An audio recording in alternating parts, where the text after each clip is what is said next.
what would you be willing to do? What would you try? What would you accomplish? What mountain would you scale to have success in your life more effectively? Well, today I'm going to tell you a little bit of story.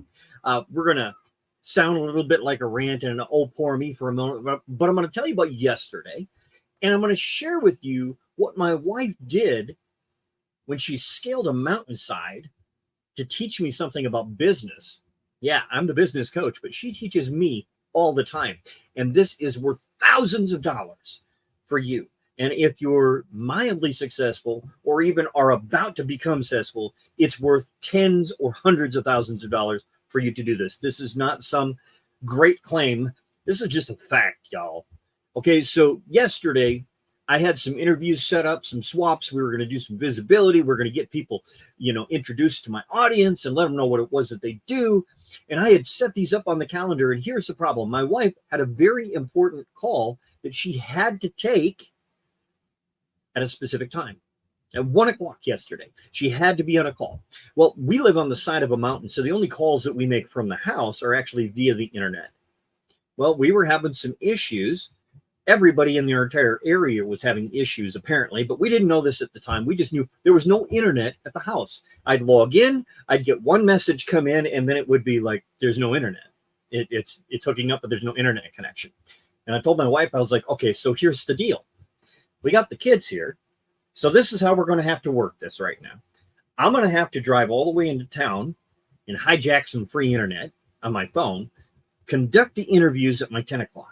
Then I'm going to have to drive back out here to the mountains. You're going to have to get in the vehicle. You're going to have to drive into town, take care of your phone call, come back in here so I can go ahead and take care of the rest of the stuff I need to do, run the errands I need this afternoon back in town again.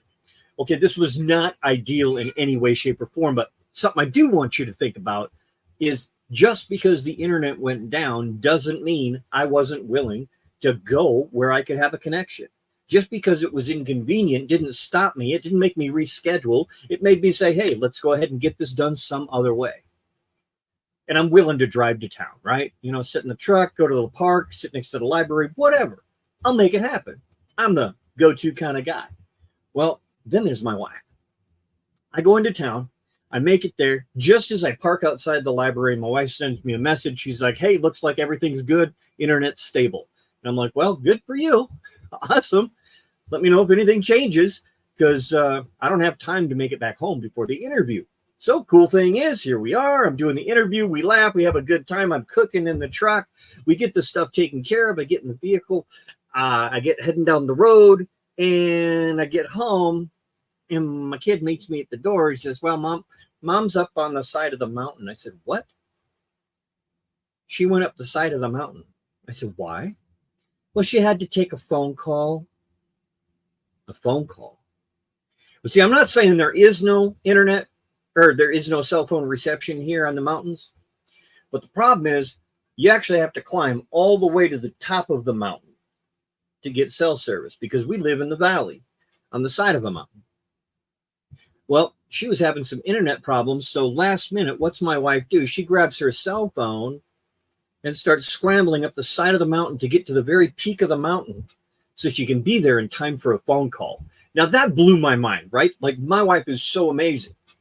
And I was talking to her last night and I was like, honey, I gotta write a post or something tomorrow for my audience about you and, the importance of being able to effectively run a business. And she's like, well, what do you mean me? She's a stay-at-home mom, does some homeschooling. I was like, honey, don't you understand? You are not just my CFO of the house around here. I said, you're my healthcare provider.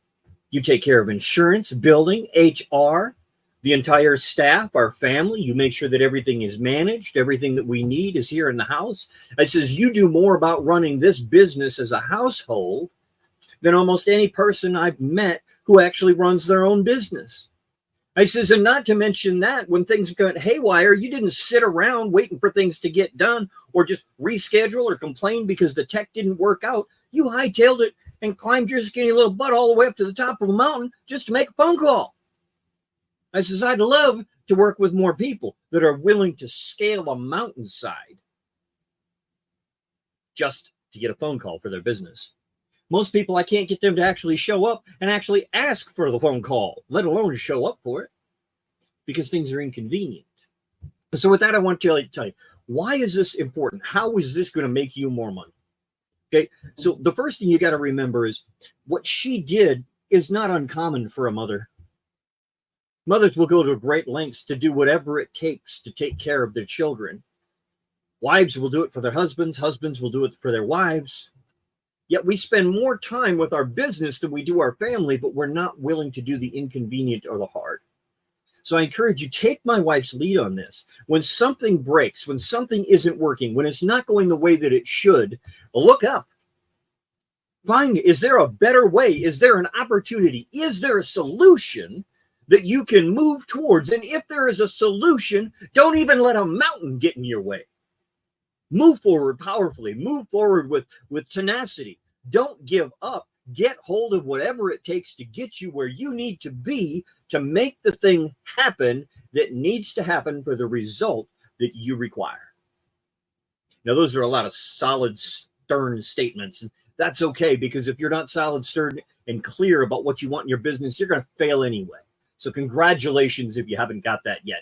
Either fail or get some clarity and get some boundaries set for your life. Remove everything that is in your way from where you're going. Use every obstacle as a standing stone to your next success. But whatever you do, don't sit back idly, thinking it'll work out tomorrow. The internet will come back in later. Do what it takes to be where you need to be so that you can do what you need to do and have what it is that you require to have in your life. Now, you guys have an amazing day. Remember, there's beauty, there's grace, and there's greatness within you. Now go share that in the world today.